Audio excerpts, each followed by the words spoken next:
Bonjour à tous et bienvenue dans le MAG sur Radio Sensation. Loisirs et Culture Vièvre Lieuvin est une association créée en 1982 et elle fête cette année ses 40 ans de culture. L'association a vu le jour pour aider l'animateur socioculturel embauché par le CIVOM de Saint-Georges-de-Vièvre et on va reparler de son histoire aujourd'hui un peu plus en détail et on parle aussi de la programmation des spectacles pour l'été. Et pour en parler, Thomas Grandcir, il est le vice-président de l'association et bénévole depuis 13 ans. Bonjour Thomas. Bonjour. Bienvenue sur Sensation. Alors j'ai très brièvement raconté le début de l'histoire de votre asso, Loisirs et Culture Vièvre Lieuvin. Dites-nous-en un peu plus à ce niveau-là sur l'association.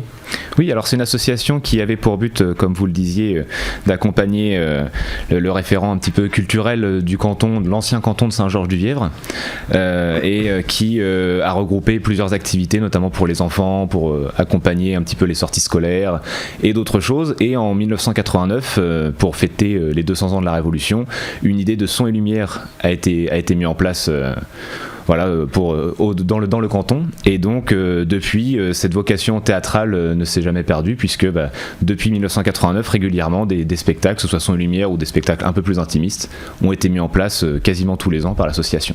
Alors justement, vous organisez des spectacles musicaux, des pièces de théâtre. Quels sont vos thèmes la plupart du temps ?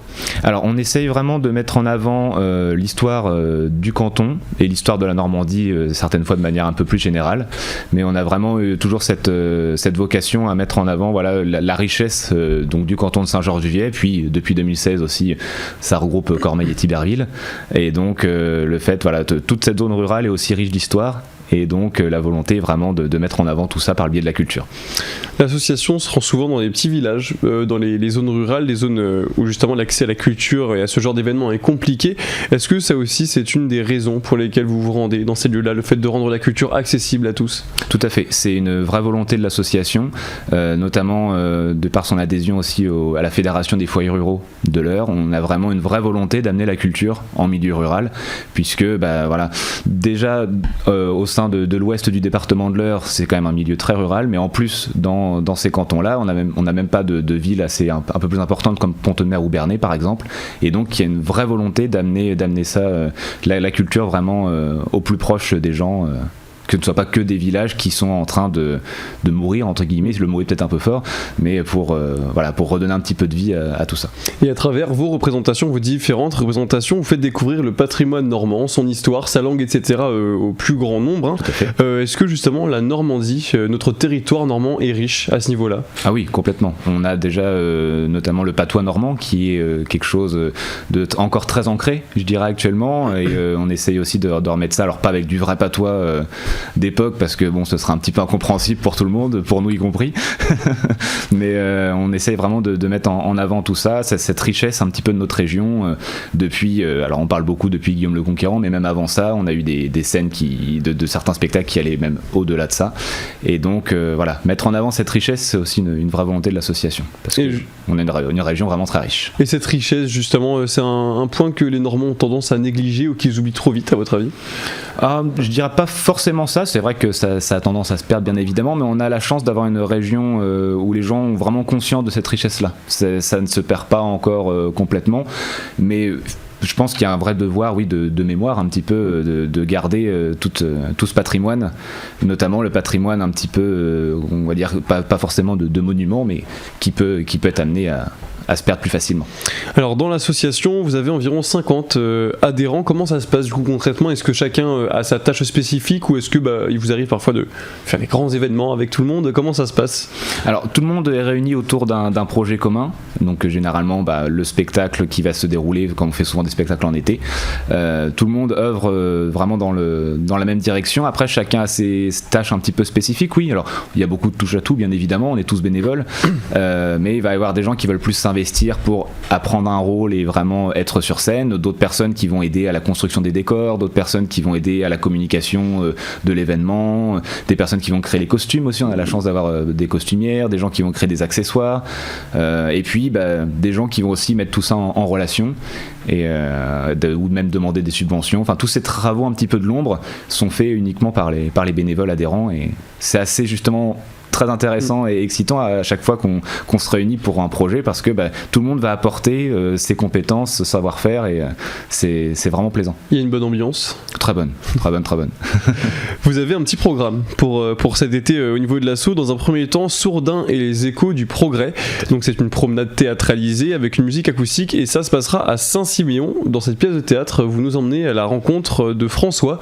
Et François, c'est un artisan et je vais vous laisser nous en dire plus. Tout à fait. On a la chance d'avoir ce superbe site de Saint-Siméon entre Lieuret et Pont-de-Mer.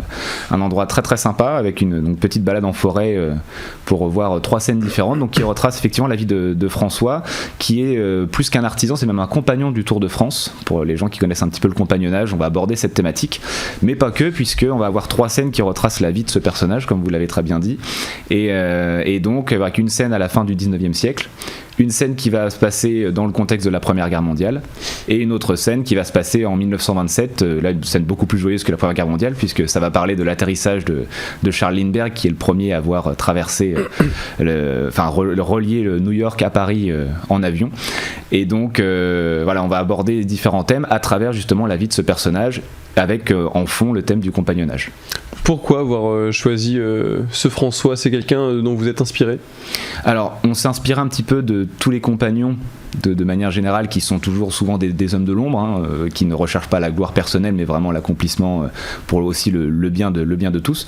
On a en fait inventé ce personnage là déjà l'année dernière puisqu'on avait fait déjà 2 spectacles l'année dernière sur le thème du compagnonnage et on avait déjà au mois d'août dernier fait un spectacle un petit peu dans le même genre où on avait 3 scènes de la vie de ce François qui s'appelle Sourdin pouce refrain, c'est son nom de compagnon, et donc là enfin on aborde 3 différents moments de sa vie.